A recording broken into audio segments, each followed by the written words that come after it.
She was just wonderful, kind. I don't know anything wrong with her. She did like to know what was going on. And whenever the phone would ring back in those days, you know, it would ring so many times, and that would be a certain person, you know, to answer, and then everybody else could listen. Oh, because of the party lines. Yeah. Okay. Yeah. So she would get on the party line and listen to other people's conversations. And they'd listen to her too. They all did it, I think. Anyway, that's what I've heard. Okay. Yeah. But that was quite a thing to come then. It came back in the 40s. What? The phone. They first got the phone in the 40s. Oh, okay. And they didn't get electricity till almost 50. Wow. Yeah.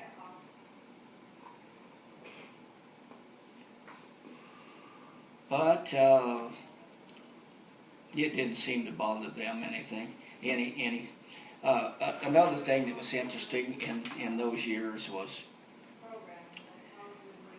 Grandma. I think Grandpa milked, but Grandma must have separated it and kept the milk and then the cream and the eggs they would take into Nemaha on Saturday evening, and they would go to the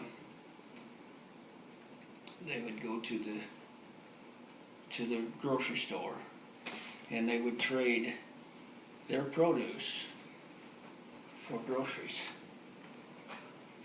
And Grandma would buy, back then, flour, white flour. Did it come in burlap gunny sack type No, bags? Would it come in It would come in bags that had paper bags? No, Oh. cloth bags Okay. that had print on them, and they would get those bags. And when they would choose a bag of flour, they would say, well, this will make a dress for so and so, and this will make a dress for so. So they would use the flour bags to make Dresses. Wow, for the I didn't know orders. that. Yeah. That's pretty cool. Yeah. Using everything of it. Okay, Chief. And also, what me and Terry and Jack Hall, and me and Terry and Jack Hall mostly there in Nemaha, we would watch movies on back of they have a white block painted, and they would show free movies for the people who came to shop. And there'd be a lot of kids there, so you know, you're running around just, man, it's a great time. So Saturday night going into town to do trading was a Also, social event. yes, it was. It was for us. It was for most people, I think. But I'm just. So what would they'd show movies, and was it kind of like a carnival atmosphere? Well, yeah, it was. Mm-hmm. Yeah, and being miniature cars. Every year they would have a what they called the Nemaha picnic, and they would have that. I think three days in August. It was hot and fun because they had the different kind of rides, you know. And I remember one time they were having a pie eating contest, and if you won, I think you won $1. But for us littler guys, I don't know if it's everybody, but for us littler guys, they cut that pie in half. And so, Grandpa, I was scared, you know, man, we only saw people once a week. I wish I could do that. That's just, Grandpa Okay, Grandpa talked me into entering that pie eating contest. Okay. Oh, I said, no, I don't want to. He said, yeah, go up there and do it. And so he talked me into it. I went up there, and he went with me. And I've always liked lemon pie, still like it today.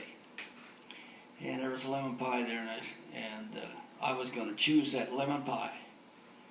Grandpa says, no, don't do that. He says, take this chocolate one. You can eat it faster. And I did. Took the chocolate one, and you can suck that chocolate in, you know. And I won that thing, and I won $1. Wow. Woo! How old were you? 24. I was just, man, I don't know. 8 or 9. Anyway, a buck back in 1949 was a lot of money to a little kid, right? Oh, man.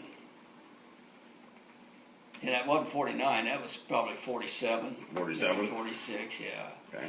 But I had the right coach. Because he knew the chocolate pies were easier to eat. Yes, he did. Grandpa gave you good information. Oh, Grandpa, he's a great guy. Okay, Chief, I'm gonna try to keep these sessions at a half hour so we don't That's fine. get. This is your picnic. Okay. I know all this stuff. So when we come back, we'll pick up on Grandma Hall.